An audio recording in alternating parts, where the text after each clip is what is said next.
Hello, everyone. It's BWI Live. We're back to our normal, regular schedule here with the Tuesday show talking about Penn State football. And, of course, it's June 23rd as we sit here live at 10 a.m. on a Tuesday. Pretty far away from anything actually happening with Penn State football, the team, but Nate Bauer talked to Matt Campbell, an exclusive interview last week or the week before, and we haven't had a chance to talk about it yet. So that's what we're doing today. We're talking about we're having a conversation about the conversation. I deleted the imaging. I forgot to bring it back. But that's what we're doing today. And of course, recruiting always red hot in June. Fitz and I are going to discuss that a little bit later. Actually, Fitz, we're going to start with that. Welcome to the show. Hope you're doing well. We almost got through my vacation. Just this close. So close. 1 hour into the final hour of Sunday night. Case Alexander commits to the Nittany Lions. So we got to that video on Monday, but of course, there's a lot going on, some exchanging of text messages. We didn't get a full video breakdown of your thoughts or Ryan thoughts. We got mine, which are on the YouTube channel. You can check them out there. So I want to start with you, because this is really big news for Penn State fans happening Sunday night. What do you think Case Alexander joining the Nittany Lions? I'm more curious what your response was when you saw the tweet come through or whatever, however you got the news, because I know when you get that and you don't have a video ready, you are not. You're not a happy person. Get frazzled. Yeah. Not a happy person. No, I was at the in-laws. So like that coming through was like, oh, sweet. I'll take this. I'm going to go to the room for 2 hours. But no, I mean, that's a big pickup for Penn State. That was one of those litmus test recruitments that we talked about in June. This was a guy that when Matt Campbell came to Penn State, to me, there were two guys really that jumped out as the initial wave of RPMs, crystal balls, whatever you want to call it. Cooper Terwilliger committed this spring, and Case Alexander, the other guy with the strong connections to Penn State, to Matt Campbell, was the other guy that we kind of waited for a decision forever. Now, Case does not talk. Occasionally you'll get him in person. Maybe we'll get him now that he's committed or something like that. But like this is a recruitment where he did not really spread the gospel of what he was thinking, which is fine. I have no problem with that whatsoever, and certainly respect it from a how you handle the process point of view. But this is one that got close. Obviously, you're a kid from Oklahoma whose father played for Oklahoma and then later played in the NFL, so the connections are certainly strong there. But to get him to Central Pennsylvania, that's a massive win. That's probably the best recruiting job, probably the best win they've got in this cycle so far. So like it's a big deal. And when you take a look at how they built when their you board, say that. Can I just clarify what you're saying? It's the biggest win they've gotten, meaning the most competitive with a top Power 4 team that decided to choose them. Is that what you mean by that in terms of I think it's a combination of, like, he's a really good player. I mean, we've got him at 123 in the Rivals 300, number 11 linebacker nationally. But this is an Oklahoma kid who's an Oklahoma legacy. You're pulling him to Central Pennsylvania. I mean, it doesn't make sense, right? I mean, let's just all talk about that. Like we talk about, we talked about Deshaun Hall a couple weeks ago. Looks like he's going to go to Auburn today. He's an Alabama receiver. That makes sense from a logical standpoint. Jameer Dean, an SEC kid, from a logical standpoint, and from a logical standpoint, this kid is an Oklahoma-bound prospect, right? And so I think that getting him in there, and obviously the connections to his brother, the connections to Matt Campbell, those things matter a ton. So this is an old school recruitment for you wanted to beat the door down and say it's all money all the time. I don't think that was a situation there. He seemed like he wanted to find the best opportunity for himself. Penn State recruited him hard. I mean, like, this was one that they thought maybe on his official visit that, might end it this weekend, but he wasn't that type of kid. He still wanted to go to Norman and check things out.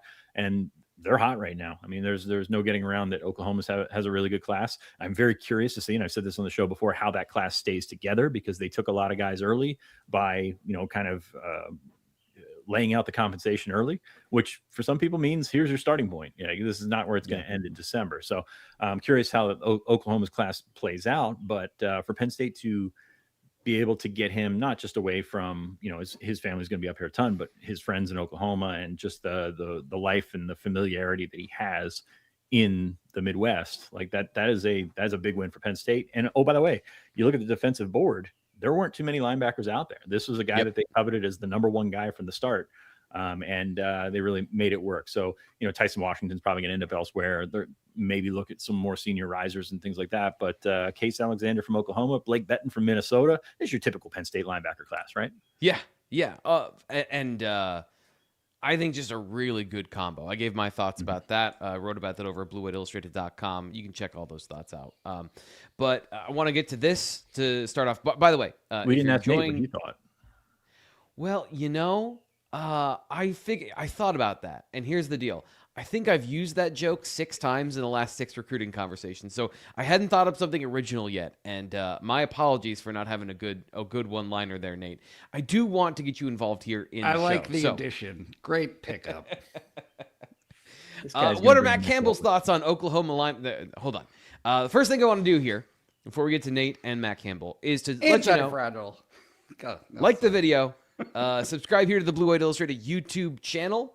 And go have a drink at Anti-Fragile if you don't mind. We'll talk about them a little bit later. But help us out. Make sure you check us out here on the YouTube channel. Always helps us out. And then really important to let you know if you haven't known about it yet, and you probably have because we've been tweeting about it nonstop. I've talked about it on every single video. We have a 50% off sale. So this is a first time. You have never heard of Blue White Illustrated before. You're enjoying this conversation. You're like, oh, I'd like to learn more about Case Alexander. Well, we got a 50% off deal.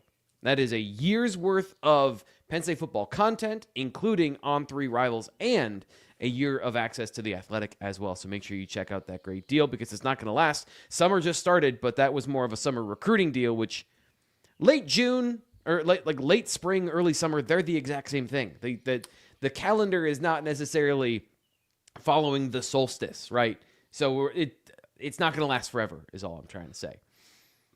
Everybody got that?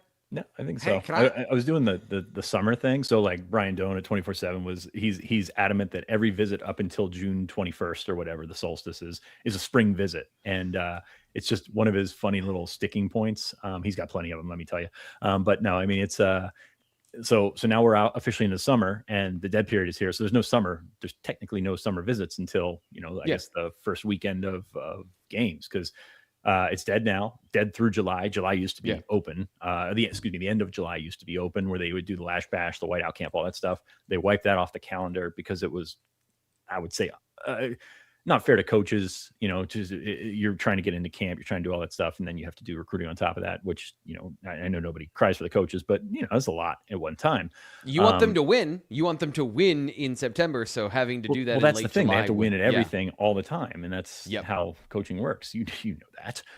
But then August is dead, and then the next time that Penn State will have kids on campus will be for the Marshall game in September 5th, I think it is. So, which is still technically summer. And also fall camp happens in summer. So it all is just what we're saying with words. It's not actually what's going on. And speaking of saying things with words, Nate Bauer was able to speak with Matt Campbell. Was this it was the week before last, right? What a segue. And it was a very important conversation from what I've read, and something that I think is very illuminating. I've left this relatively open-ended, Nate. So, I read the articles over BlueWhiteIllustrated.com, so I wanted to preface with the subscribe thing because, I think they're really worth going to read. So I just got kind of some themes that I think came through in your writing, and I want to hear a little bit more about what you thought of, the context and kind of the posture that all these things were said with. And so the thing that I found most interesting. Well, first, let's start with this. What did you make of the conversation overall? What were your big impressions of Matt Campbell and having a chance to talk to him one-on-one for the time you did? I mean, look, he's getting more comfortable. I think that there is a broader conversation that's happening that is a lot of sunshine and rainbows and new coach honeymoon bump.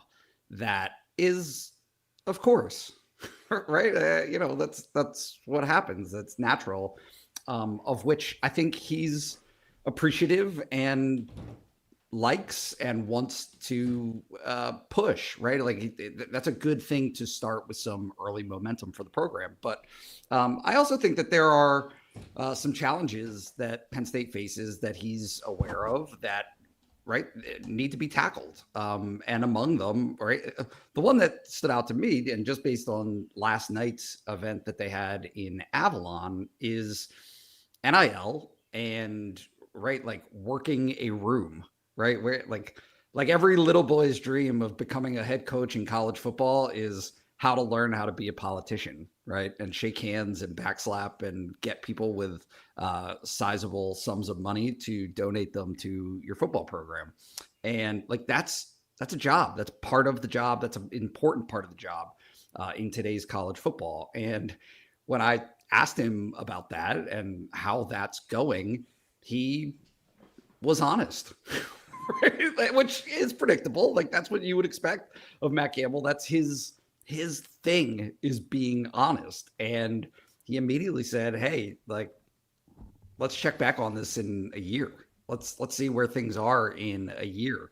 But his focal point is to just be himself, give the message that he gives to his players and the other coaches of, look, like, we're going to be accountable and forthcoming and do things the right way, and we're going to win because of it. And I think that his deal right now is to let the wins happen and then see the results, right? Like, see the dividends of those results follow on the backside of that. So I'll be interested to get some feedback today about how last night went. It's not a one-time thing, right? Like, none of this is, oh, hey, I met BJ Wurzen one time and now BJ's more in than he was before. That's not what it is. It is, can you set the foundation of solid relationships, guys that you can count on? Tony Mizzatano, basically the guys that are funding Penn State's NIL outside of corporate partners and rev share. Can you establish those relationships? Can you keep them going and make the most of them? The Hoovers are another, pretty important family to that NIL mix. So it's an important dynamic, and it's one that he's aware of, and one that I don't think, like, he's not going to fake his way through it. It's very much, can you establish these relationships and build on them? And as we talked about in recruiting, Fitz, that takes time, which is, I think, what he was saying of, let's see what happens in a year, how these relationships develop. I don't want to say waiting a year to get into this, but like, how have you seen, and this is going to be something that maybe comes up a little bit later in the show, that the convergence of trying to do things the right way with also having enough money to attract the kind of player and person, how's that playing out to you, Fitz? I guess is how you see it, of like trying to find the right guys that aren't just after money, but also understanding that money is motivating everyone. It's not a dirty thing. It is a necessary part of everyone's life. And so, like, that balance of not being cash forward, but also understanding there's a marketplace now. I guess, how have you seen that kind of play out in this 7-month speed run of building a program? So the pushback from Penn State fans is they're going to say that Penn State is not a place to learn on the job. And I think that there's some of that going on right now. And especially in recruiting, when you take a look, for example, the wide receivers in the last couple of weeks, I mentioned Jameer Dean, Deshaun Hall, like these guys are from the heart of SEC country, and they're two guys at the top of your board. And that's great if you can get them. It's great if you can discover them, which they did for the most part with Jameer Dean, a little bit less so with Deshaun Hall. But they were recruiting these guys harder than anyone, and things went great. Dean committed. Hall, we'll talk about that at some point. Like, it's a situation where a lot of what used to be in play really worked until it didn't. And that's kind of the learning experience here. So it's about establishing yourself in the region and playing to these advantages that you have, which in this case is being all football all the time. I saw Matt Campbell after camp a couple days ago, or last week it was. And, every time you have this interaction with a coach coming off the camp field, it's like, hey, we're almost there. It's almost dead period. What are you doing for vacation? And, these guys are telling me they're going to Aruba and they're going to all these different places. Matt Campbell says, we're almost a football buddy.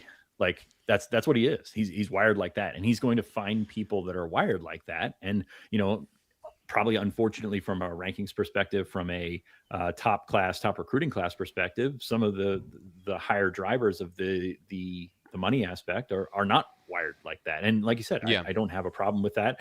Everyone's got their own prerogative of how to handle things.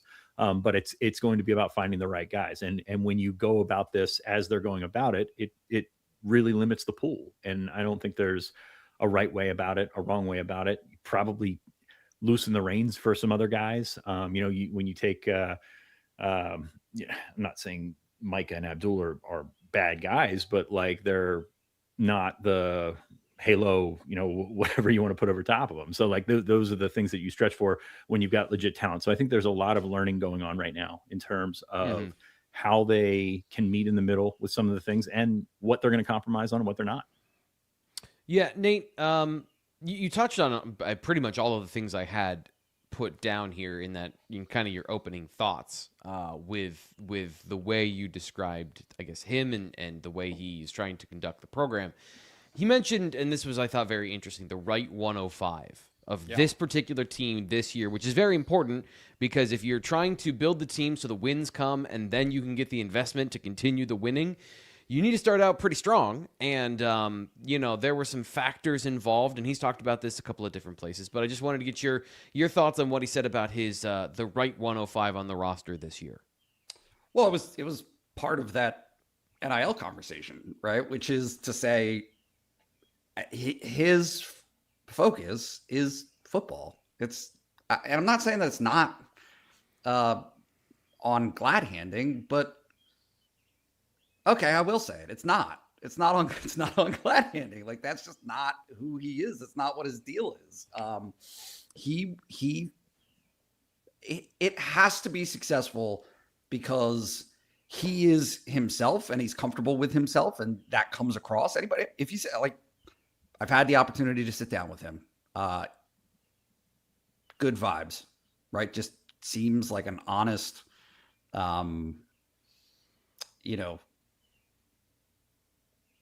he's comfortable in his skin. And I think that that's important. And that's something that comes across to anybody who has that interaction with him. And it will be the bedrock of their success moving forward in all of this stuff, in recruiting and winning on the field, the relationships with the players that are in the program, coaches and donors. But yeah, like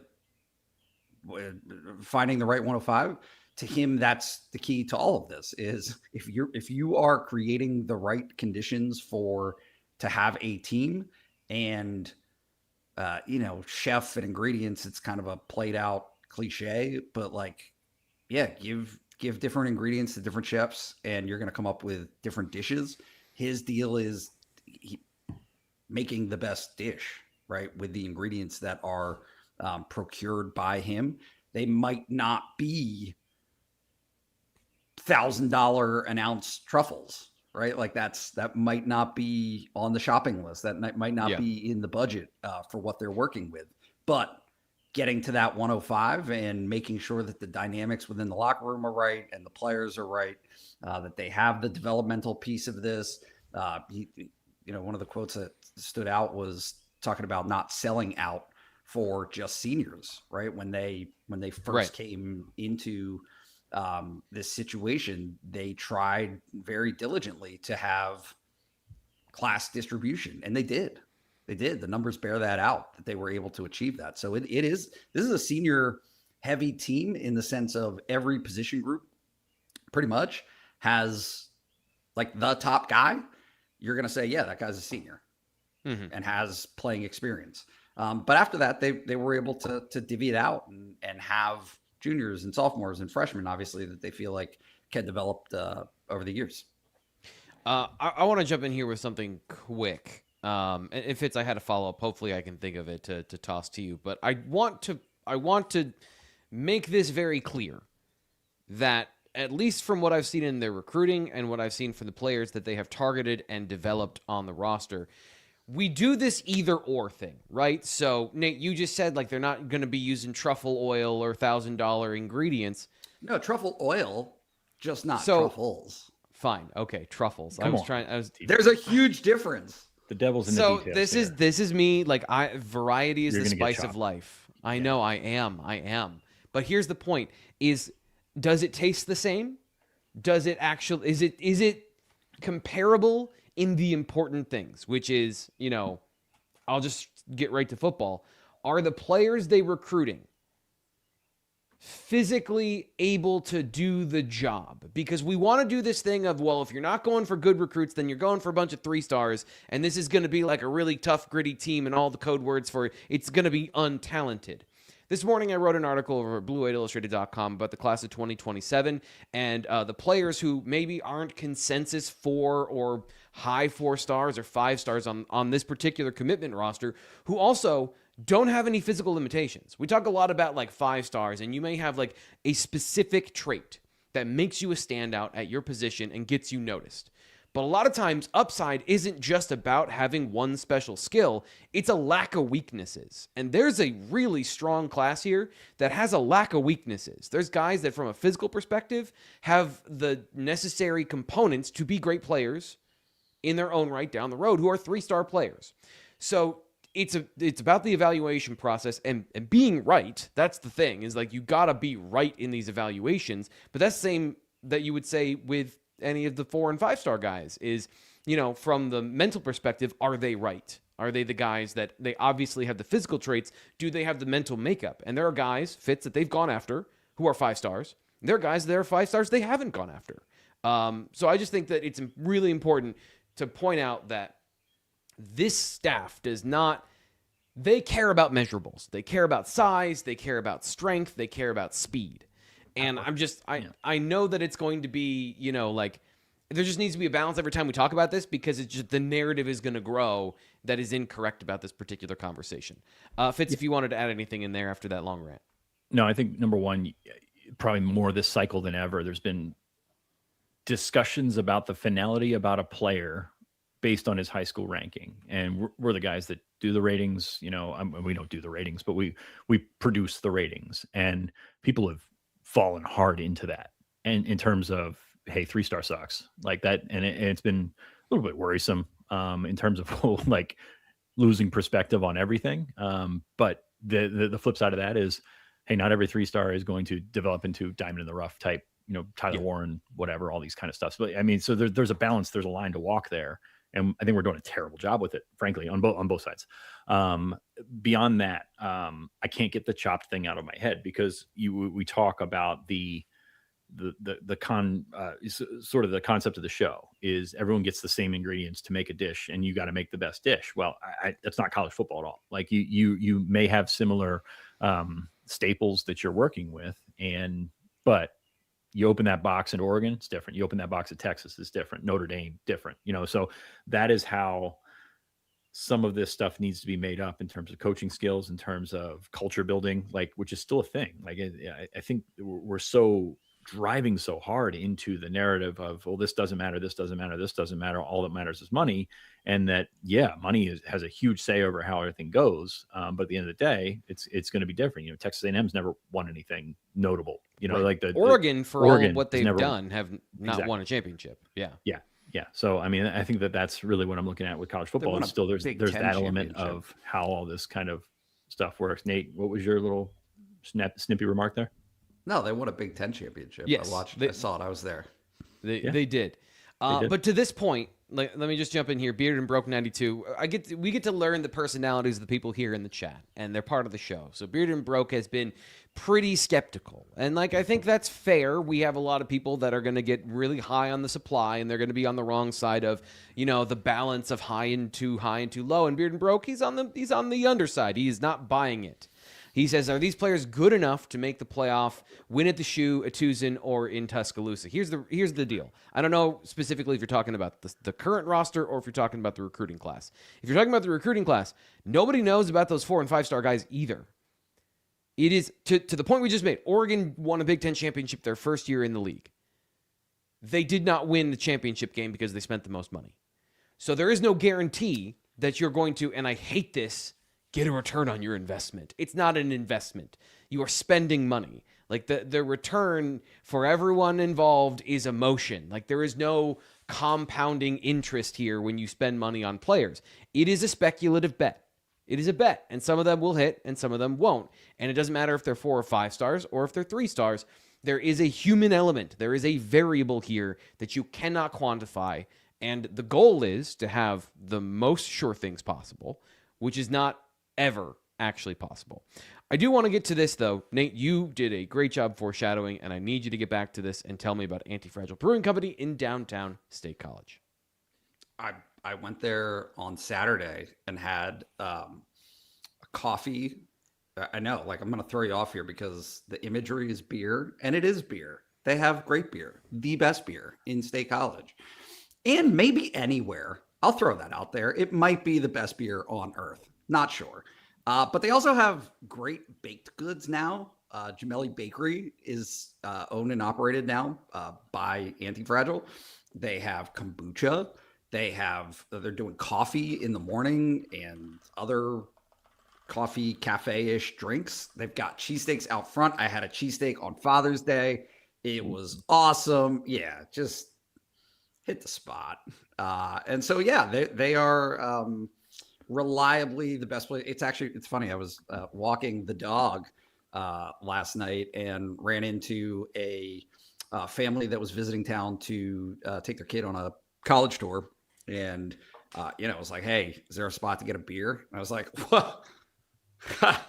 Is there? Have I got a place for you? I don't think they went there, but I tried. I did. I did my best. He wanted pizza. And I was like, well, not yet. That's coming. Not yet. It'll be there, but at the moment, you're gonna have to check something else out. In any case, Anti-Fragile on East Calder Way. There's plenty of parking if you have a designated driver. Don't let that be the reason that you don't check it out, because it is the product, the atmosphere. It's all awesome. So check it out. This show also brought to you by Zen AI, which is the home of something new. This is brand new. Vibe casting. You've heard of vibe coding, right? Like, if you pay attention to news and society, you may know about vibe coding, which is just letting AI do all of the writing of the internet for you. Well, what about if you did that before a podcast? You want to do this. You love this show. You want to get in the game. You want to get in the ring, but you don't have all of the bells and whistles I got around me, right? Well, what about an AI producer? Zen AI is paying Vibecasters to create their first Vibecast on their platform. Create a sports broadcast, a sportscast about your favorite team. With Vibecasting, you get paid to do it too. It's produced. At the heart of Zen AI is an AI producer. The producer handles the edit from audio cleanup to creating and sharing clips. Collaborate with an AI producer conversationally, and they'll make audio and video edits just chatting in plain English, which is pretty crazy to do. You can do that with Zen AI. It's quick to hit record, have a conversation, and then put up your first sportscast today. Here's what you do. Go to zen.ai to sign up. Or head to our show notes for a direct link, which I absolutely will be putting there in 10 seconds. Definitely remember to do that. But make sure you go to zen.ai to sign up, or check out the show notes for a direct link and see if you can try your hand at what we do here. Okay, appreciate them. And by the way, Rowback. I just got to remember this. On Tuesdays, I want to let you know Rowback is a sponsor of the show. There is a link in all of our videos where you go there. You can sign up using our promo code. Promo code is in the description of the video as well, so you can get part of their game day collection for your fit for next year. Okay, Nate, you wrote another thing about Bill Connelly, which I think is going to everyone in the chat. Everyone wants to know, are they going to be good? Are they good enough? Is this a talented enough team to win here, there, and everywhere? Bill Connelly sounds like he's where everybody else is and has absolutely no idea because of all the different variables. Correct. Yeah. So tell us a little bit more about his what was his shoulder shrug like? How did he present the? I don't know. Well, it's funny, and I don't want to. To be clear, I have no idea what's going to happen. We just did our preseason picks for the magazine, right? We've got our preseason magazine coming out. Check that out too. I hate to. I definitely remember to do that. Yeah, it's really good.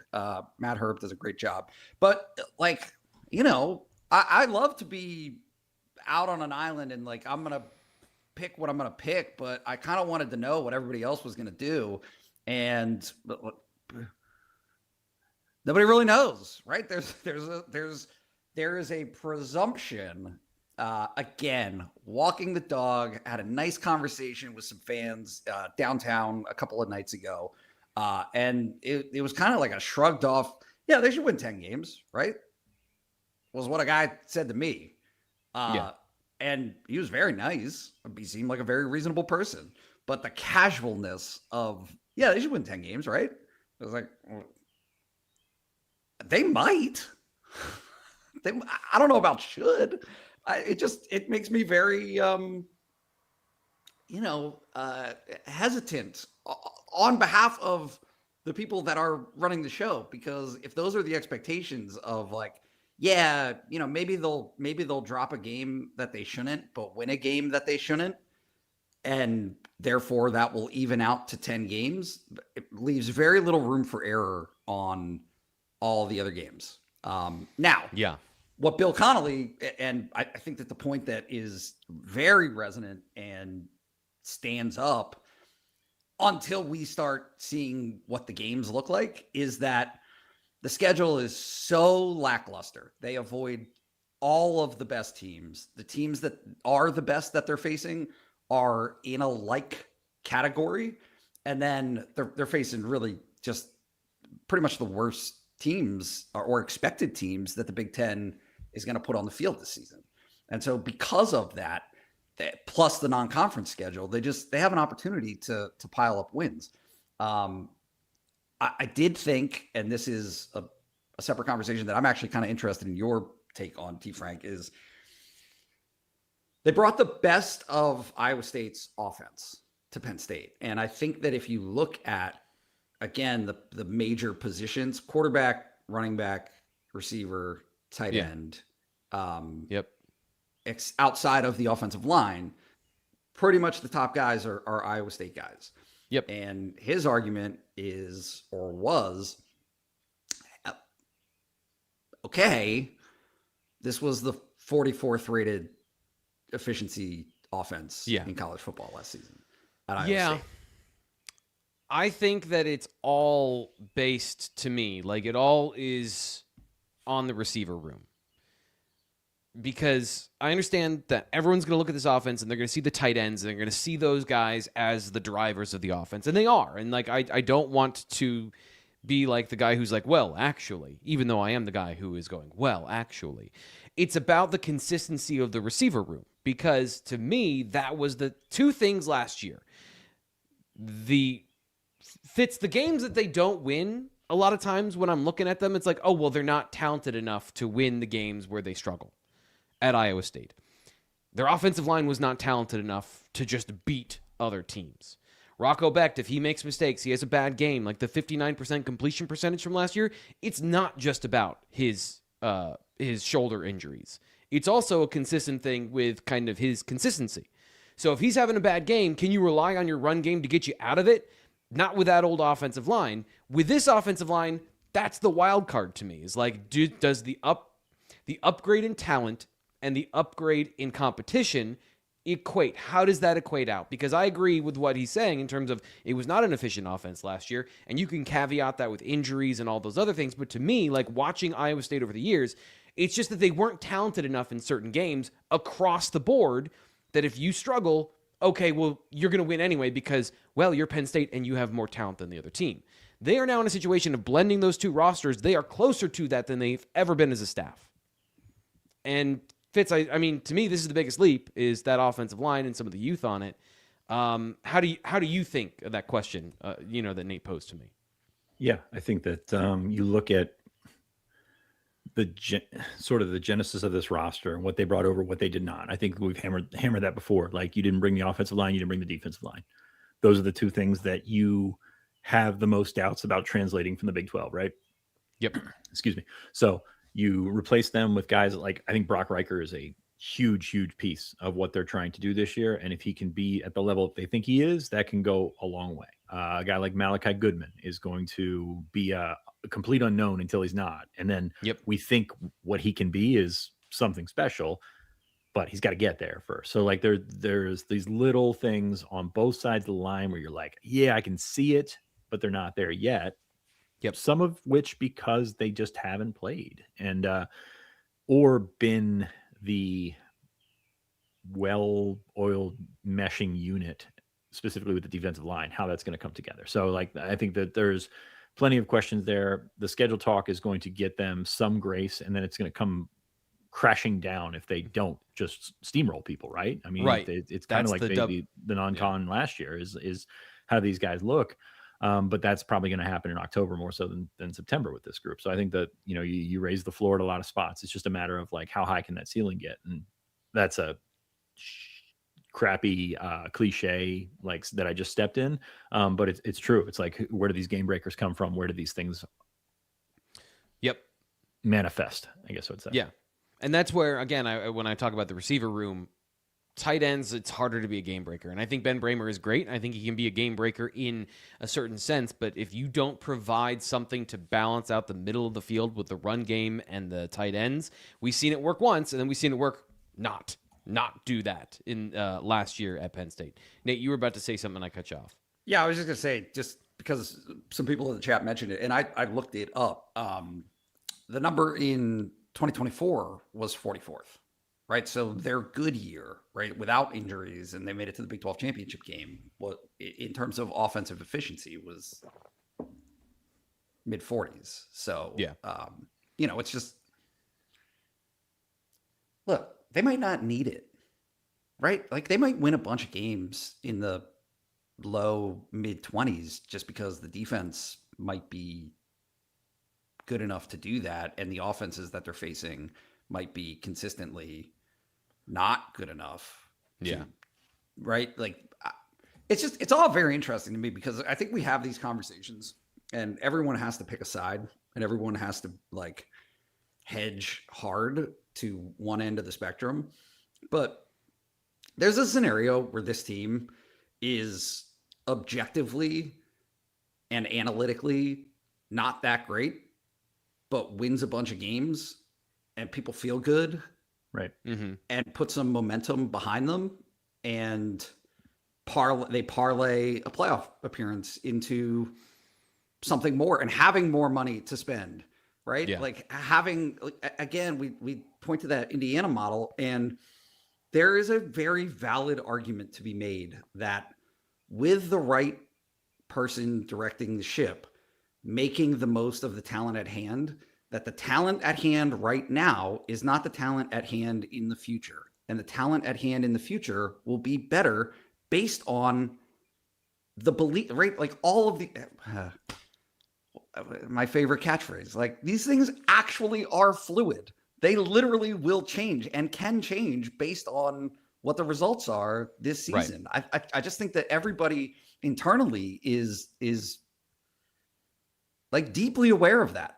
It's important that they have success this year because if they do, they can make that go in a certain direction and have even more resources at their disposal to do even better things with it.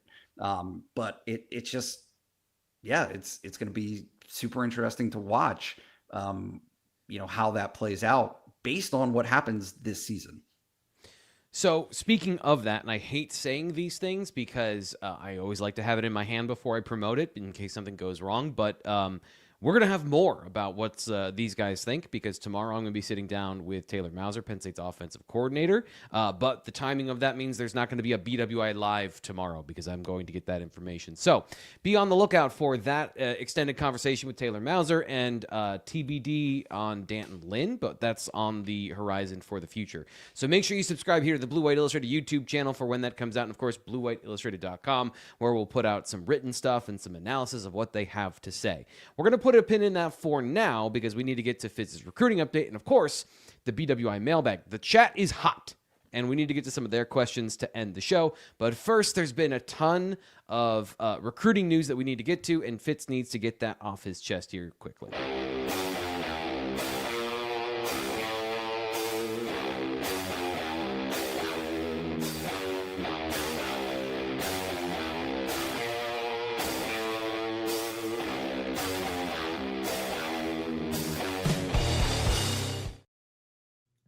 Okay, Fitz, our recruiting show was on Tuesday last week, so we've had a full week without an update. I think the biggest thing that people are curious about is this was announced the other day that Dylan McGee is going to make his decision on his school between Texas, SMU, and Penn State tomorrow night, Wednesday night. So can you just give the primer of what's going on with Dylan McGee, one of Penn State's remaining top targets on the board? Yeah, Dylan McGee came in for an official visit a couple of weeks ago. As Ryan's kind of alluded to in the show last week, it went probably as well as it could go. But you always think, similar to what I said earlier, in the show about guys that have, about Case Alexander, about Jameer Dean, those guys. He went to Texas last weekend. Now, my pessimistic worldview is that, Texas kid goes to Texas. He's got the green light to go to Texas, and he's going to go to Texas. I'm not sure that's the case. So Dylan McGee set to announce soon. He had a date, a tweet, all that kind of stuff. It's since disappeared. So that's this morning's job is working on figuring out what's going on with Dylan McGee in terms of his announcement, because I believe it was supposed to be today. So you look at what Penn State's trying to do at corner. He's always kind of been a +1 for them. He came up and was really impressed. Of course, Terry Smith is sort of I don't want to say cheat code, but he's a guy that can convince Texas kids that have significant offers and significant interest to come to Pennsylvania. Did so with Darius Dixon out of California. So that's kind of the difference there, is that Darius Dixon wasn't coveted by USC, coveted by the schools that were right in his backyard. Anyway, on that note, everything I'm hearing, and Sam Spiegelman from Rivals yesterday put in a pick for Penn State, that it's very possible that he's going to pick Penn State. Again, I'm kind of in flux here because we're trying to figure out what his announcement change might be, if there is any change at all. Been in touch with Sam pretty constantly over the last couple of days, but Penn State is right in there. And I hate saying this phrase because it doesn't make a ton of sense, but more than logic should state that they are. I think that there's a really good chance he goes to Penn State. All right, yeah, and just for people who are unaware, Dylan McGee, 6'1", 175. He's an 89 overall in the class of 2027. But I started digging into some of his high school film. I haven't had a chance to really actually look at it because I was like early this morning before we came on the show. Then I had to start doing the show. The highlights that he has are short, but really impressive. And his Twitter bio, at the very least, says he has a 10.45 100-meter dash. And he's fast. I don't know if that was a verified number or not, but like he is a sub, 10.8 kind of guy. Yeah. I'm just curious. ESPN has him as an 80 overall and a 4-star, but generally, like he's kind of there in that 3-star mold of a guy who is good, is obviously a power 4 target, but for Texas to be interested, for Penn State to be interested, it feels like kind of Lucas Roja territory, where his recruiting profile is bigger than his recruiting ranking. So I'm just curious if you had any thoughts since the last time we talked about doing a little bit more digging on why McGee is a priority for these top schools. And just a heads up, today is the 23rd, not the 24th. So the 24th was his original announcement. Okay. That's my fault. I just forgot what day it was. But yeah, I mean, I think that if there's one guy in the staff, no matter which staff, last year's, this year's, that you give the benefit of the doubt to in terms of what he's looking for, it's Terry Smith. Not all of his corners are going to hit, but he can bring in a guy like Darius Dixon that a lot of people passed on, and he can be a freshman, all Big Ten, all American, whatever he was. So like there's that sort of thought process there.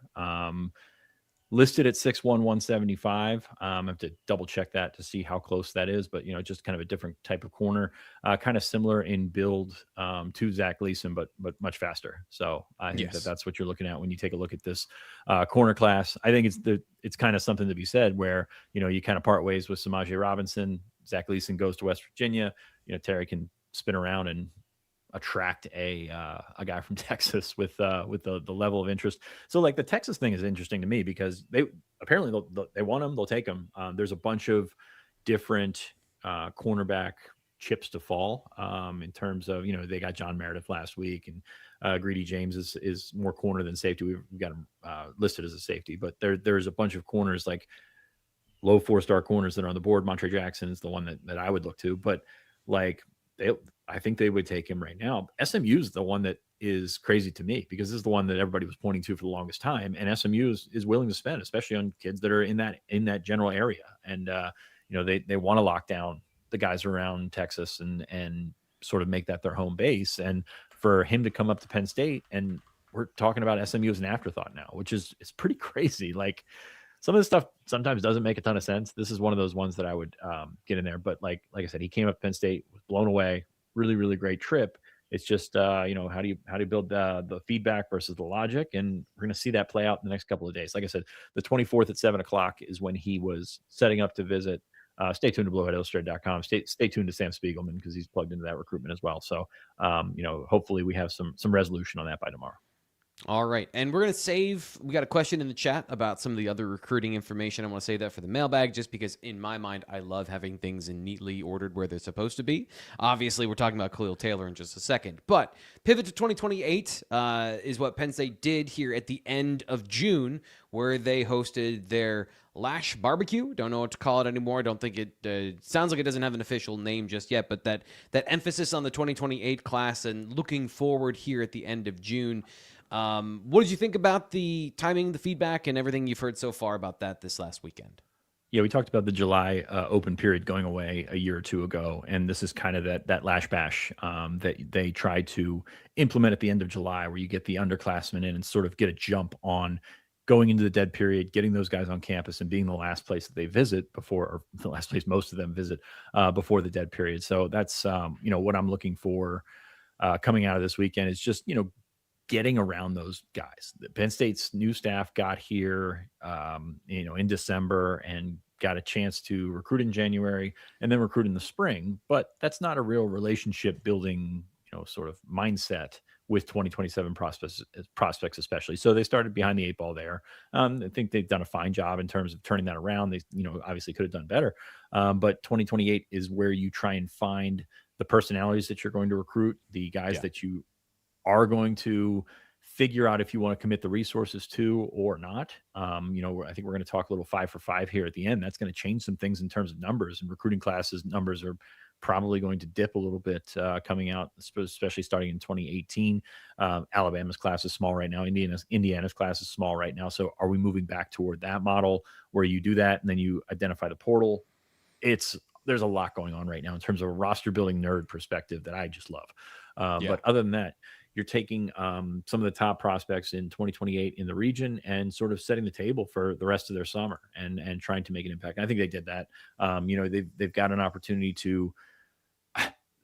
This is probably nihilistic of me, but like drive down the price for these guys because of the relationships that they have with him. And you didn't get to see that in 2027. I think that's kind of what they're aiming at in 2028 is, hey man, I really want to play for this guy.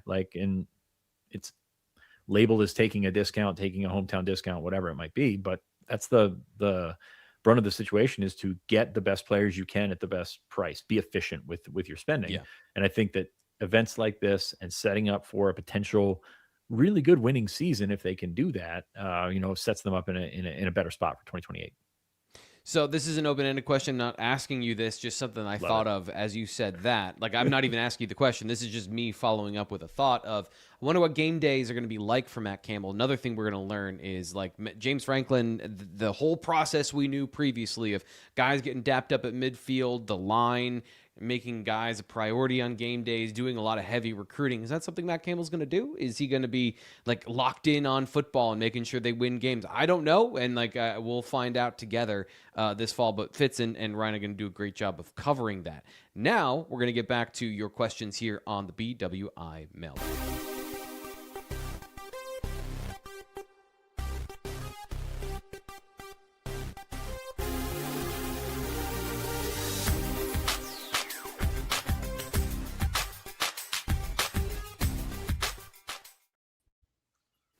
So we're going to start with Seltz. He's here. He's in the chat. He says, I'll say the roster unknowns heading into the season has me more curious and excited to see what will happen compared to last year where we all thought, and he says, I thought I had a gauge on what we would see on the field. I think that's a really good point.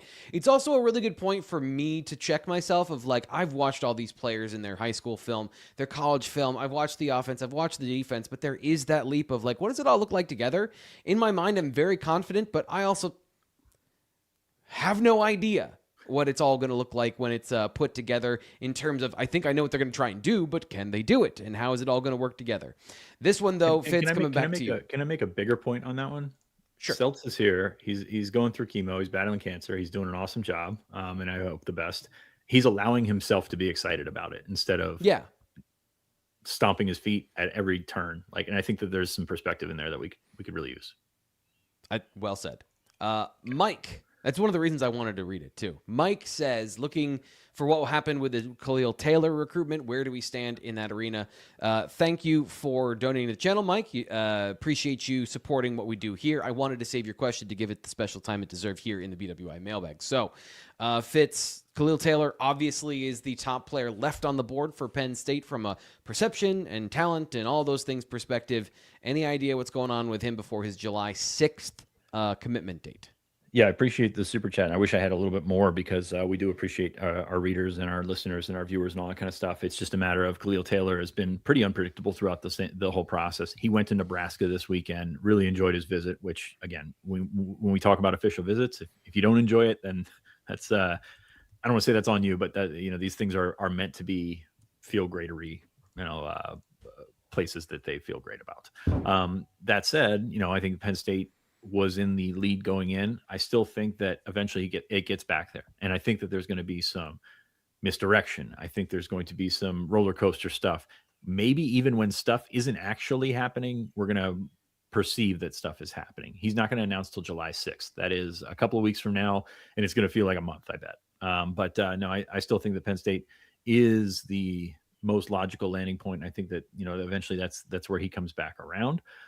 It's been a really interesting one to follow. You take a look at all the visits that he had set up that he eventually did not take. You take a look at how coming out of the Penn State visit, like he's still on campus and my pick went in. Like there's reasons for that. There's different, ways that you can look at how that recruitment has gone and just kind of like scoff at and say that this is not typically how Penn State would operate and do things. He's a Pennsylvania kid. He's a really talented kid. And I think that this is one of those ones where, we talked earlier, or I said earlier, I don't want to put words in your guys' mouth about Abdul, about Micah. You meet in the middle for some of these things. So I think that's where Penn State stands, especially when you take a look at that recruiting class and you thought you were going to get to Sean Hall. That's not going to happen. He's going to pick Auburn today. You thought you were in great with Jameer Dean. He's now a Georgia commit. So you meet at the crossroads of, hey, this guy is really good, really talented. He's been, he's loved you from the start. But a lot of things have come into play on the outside of that. And, oh, by the way, they still need receivers. Landon Blum's the only one. Landon Bloom's the only one that's in the class right now. And they're still going to look at guys down the stretch. But at the same time, Khalil Taylor is such a pivotal piece of the perception. It's Khalil Taylor, but it's also the idea of Khalil Taylor, the idea of Keemon Spell, the idea of the guys that they had committed beforehand and still having the appeal that Penn State had with the prior staff. And I know that's Penn State fans don't want to like that, acknowledge it, but a lot of these 2027 prospects, you're going to see it with 2028, the 2026 guys, like all they knew about Penn State was James Franklin. And all they knew about what they liked about Penn State was James Franklin. So when he got fired, they were on the other side of things. They wanted him to stay. They wanted him to be around. And I know that, like I said, that's a collision, unlike what we want to try and think about right now, but it's very interesting to see them kind of pull these guys back in. And that's why Khalil Taylor to me is so important. In addition, he catches the football, he scores touchdowns. That's something you want to have on your roster in a bunch of different ways. Special teams, defense. I'm sure he can catch and throw his own passes by the way he scores on the football field. It's silly. I'm going to come to you. This is not a Z-Man. This is kind of a thing. Z-Man says Matt Rule's driving the price up. I don't know that that's the case. I think that they're doing a lot of things that would potentially drive the price up, but I don't know that it's working as well. And he's with Athletes First now. They know what they're doing, but I don't know that it's the situation that it was a couple of months ago when you heard Colorado was offering $1 million and Alabama's offering him this, and then all of a sudden he cancels the Alabama visit, cancels the Georgia visit, cancels the Indiana visit. Well, those schools were the driving interest behind canceling those visits. So that's saying something, and it's just whittling down your, I don't want to say leverage, but whittling down your ability to play one school off of another, which is kind of the definition of leverage. So I guess I could just say leverage. But it's just a fascinating recruitment because you take a look at the things that are driving to Penn State, the things that are driving to Nebraska. Yes, Trey Taylor's committed to Nebraska. Will he sign with Nebraska? I don't know. But it's one of those really interesting things that says, hey, and if you're a video thing, doing the J.R. Smith, LeBron, right there for you. But it's at the same time, still anything can happen in recruiting. We'll see how all that plays out. Obviously, Nate, this bleeds into the money talk, and We've answered this. You've answered this before, but there's just a lot of information and misinformation out there. So one fact, there's 200 people watching the video. Not 200 people have liked the video. So make sure you like the video. Helps us out a lot. Appreciate it. Just some other numbers here. Joel Nye says Penn State is currently 20th in football spending at $29.7 million. 7 teams are over $40 million. We'll see if they can win on the cheap. And this is the reason I bring this up is first off, I want you to correct any facts here that are wrong. But secondly, this is what's driving the anxiety of we don't know what this team is going to look like, but we know that they're not as expensive as the other teams. Going back to what we said before of like, can you win creating a dish that tastes the same even if you're not using the fanciest of ingredients? What are the facts here about NIL spending right now that are verifiable and known? They're none. Verifiable and known? Okay. 0. Look. How do we know how much they're spending on the portal in January 2027? Like, how do we know how much is left? How do we know that they're not? It also helps to know the fiscal Like, why accounting is it- here, Nate. So, like, when is the money available to pay these guys? Like, because you're saying portal of 27, which is in January. Like, is that counted against the money they'd be paying this year for this team? Is that what you're saying there? Well, no, I'm saying like where the numbers that they have, right, is okay. So NIL spending at 29.7 million. I don't have that number for this year's team. The roster spend on the team that is in the building. It's a valuation. It's not a. Sure. But that's the thing. But no, well, that's the thing. We're not like we see these numbers and we're taking it as this is what it is because those are the numbers available to us. But it's a fictional number. Like it's like here's what I think it's worth. And I'll be honest with you. Okay. I would valuate the roster above that, and I would put the actual roster spend below that. So I think that's right. Yeah, I think that's right. So that's an important distinction. Right. No, but I do think that the $40 million rosters are out there, and I think they've been out there. Yeah. Last year's whole deal was, to me, a false narrative of Penn State is spending top 5 in the country. Like that was out there, and nobody official said that, but that was the conversation. An official said that, but Pat McAfee doesn't count. But that's the thing. Those are the. But that's what people are hearing. That's what people. Yes, that is the problem. And then is you got and people it's no out fault there. of the people that are hearing that and then parroting it. It's just what is out there because it's easy to believe and you want to go with it, right? Yeah, that wasn't the case. And then by the time that the playoff rolled around, and these are look, I find some level of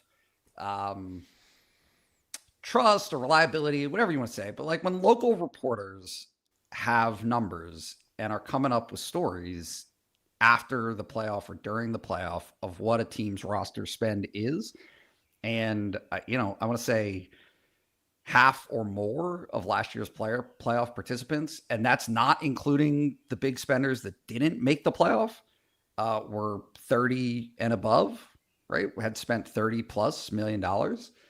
That puts Penn State's 23 in context, right? Yeah. So you had this runway, airports, still popular. No, please don't. No, I'm just Charlotte kidding. in October. I'm just kidding.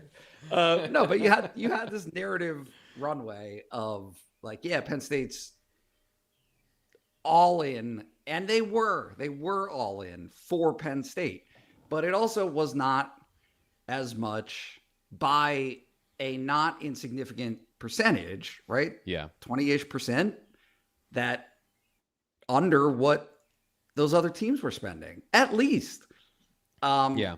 So yeah, It would be nice to know what the threshold is, right? And so I'm now this is my new thing. Because we go maximalist on everything. You need to have the biggest, fastest, strongest. You need EST syndrome about football players. And it's much more about a range of outcomes. And so do you meet a threshold? What's the number necessary? And I know that this is just void of all context, and it's not actually, you would never be able to do this. Like, what's the amount of money, what's the floor that you can spend to get into the playoff and have a chance to win a championship? That would be a helpful thing to know of, like, is Penn State above or below that number? Are they under or overperforming what they have spent? But the point is, and as Nate has pointed out, we have these lack of transparency issues with the different numbers put out there for different reasons and different propaganda for different reasons about how much you are spending and what the value of your roster actually is, that are obscuring the actual truth of the conversation. We do need to get to some other things. Sorry, I didn't mean to cut you off there, Nate, but I want to get to two more questions here from the mailbag. And this one I think can be pretty easy. I think, Fitz, you have this one. Run the Ball wants to know, can you guys explain the 5-for-5 rule? Who would and who would not be grandfathered into the 5-for-5 rule? Yeah, that's one that they're still working on. It's going to be finalized here soon, I believe. I read this morning that it's they expect it to go through, and they've sort of changed it in the last couple of months. And now it's I'm going to use the words that we used, Pete Nako's used in his story. But currently enrolled athletes with eligibility remaining in the 2025-26 academic year will be allowed to apply the age-based model or continue with the previous eligibility rules, whichever is most beneficial to that individual. So take a guy like LeVar Arrington II that did not redshirt last year. Well, he's now that is kind of irrelevant. If this 5-for-5 goes through, he should have 5 years to go. Now, it's not going to work for folks that were in their fourth year or beyond last year because it just doesn't. It's not going to be retroactive to them. But you take a look at some of those younger guys on the roster, and they're going to be grandfathered in to have a fifth year where that redshirt, if it existed, doesn't matter anymore. If it didn't exist, you kind of get an extra year. So a guy like LeVar, a guy like Darius Dixon, if you need, guys that played as freshmen last year that have a redshirt year available, kind of just goes by the wayside. So that's my interpretation of it. I'm sure that it's going to be number one challenge because you've got things like military academies, you got things like BYU, going on missions and things of that nature, and other sports really, like, you talk about the juniors in hockey and all these things. So it's going to be challenged, and it's going to be, held up in court, I'm sure, a few times. But from a football perspective, which is kind of what we're talking about here, Nate, basketball is, sorry, I don't know how it's going to affect basketball, but it kind of loosens those reins. Now, what that does on a broader spectrum is it's going to mean that I don't want to say committing to these guys for 5 years if you're a program, because you don't do that anymore. You really didn't do that still when exists. The portal still exists, all this kind of stuff. But it does change your math in terms of staying below the 105. The 105 right now is working out of the last grandfathering that we had, where all those, I think, Nate, you were saying the other day that they're at 106 right now once the summer session starts. That doesn't matter because there are guys that are grandfathered in, walk-ons from a previous bygone era of a year or two ago. That's going to all come down to, once those guys move out, it has to be 105. It's going to be a solid 105. So that number that we talked about in the class of 2027 that we originally said 30 is now 25. So you're going to start skimming the top, and where it's going to come is recruiting. You're going to have smaller classes. That's also going to play into, hey, I don't want to say expensive to try and develop 25 guys and hope that you get 12 out of them. It's probably not the most efficient way to go about it. But that is kind of how you work around recruiting being the first to go in terms of the numbers going down. Nate, that was asked as a follow-up on the message board about basketball, and especially their international path that they've chosen recently. Do you have any insight onto how that's going to change things for them? I don't. Okay. All right. This one here is the last one I've got. It's from Dave on the message board. He says, thoughts on Lynn's defensive scheme and the ability to contain running quarterbacks during the season. There are a number of teams on the schedule, Wisconsin, Northwestern, where their quarterback is a running threat. And this has been a question that has come up on the message board a couple of times. So I just asked Dave a follow-up of, like, why is this something that you're curious about? Is there something beyond just the teams on the schedule? And he says, from his perspective, he thinks their defensive alignment, especially when they have 5 guys on the line of scrimmage, may not be good for containing the quarterback. So I went and I did some digging for him, and Dave, just don't worry about it, because here are the numbers. They've allowed 6 yards per carry over the last 2 seasons in the Big Ten. At USC, that is 5th best. They've allowed just 4 rushing first downs on 24 scrambles last season. Specifically, their 302 yards allowed over the last 2 seasons was 2nd fewest among Big Ten teams, and they've allowed just 9 total first downs over the last 2 years. So they have been highly efficient, one of the best at stopping running quarterbacks from getting out of the pocket and getting first downs with their legs. The exact opposite of Penn State's defense over the last 2 years. So that is, at least by the numbers, and I haven't seen a lot of examples of quarterbacks getting away from them. That should improve. That should be a massive improvement for the Penn State defense this year. We have one final slot for a question. Let me go through this quickly. I do not see anything here from the end of the chat. So, Nate, I'm going to throw this to you. Any final thoughts here getting out of the show? I cut you off on your last thoughts, so I want to make sure I give you any time to follow up with anything you had to say. No, my last thought was basketball, and I don't know. But it is my dad's birthday, so happy birthday, Dad. And as a challenge to everyone, on behalf of my dad, sign up for Blue White Illustrated for 50% off. So the son can have a job. It's important. Please. Yeah. Fitz, any final thoughts? That was excellent. I don't know. I can't top that, but I'm just gonna do, for some reason. What's going on? What are you writing about? Yeah, I don't know why you would go that to me after that. I can't top it. Recruiting coming out of the weekend. Didn't mention any real names when we were talking 28, but George Parkinson, Langston Pridgeon, some highly recruited guys were up. And, we've had updates. Ryan and I have had updates since the weekend, but definitely check in with that, and we'll continue to talk about the roster, talk about how everything's coming together, and we're just a couple of 6 weeks away from camp, so excited to take that next step. All right. We'll be back with more BWI live content on Thursday when we have our recruiting show. More information about what's going on. We'll obviously, by that point, have a Dylan McGee decision we can discuss and more recap and look forward to 2028. And, of course, we'll have more this week from all the other things that happen. So make sure you subscribe. You don't miss anything. Like the video. We'll talk to you later.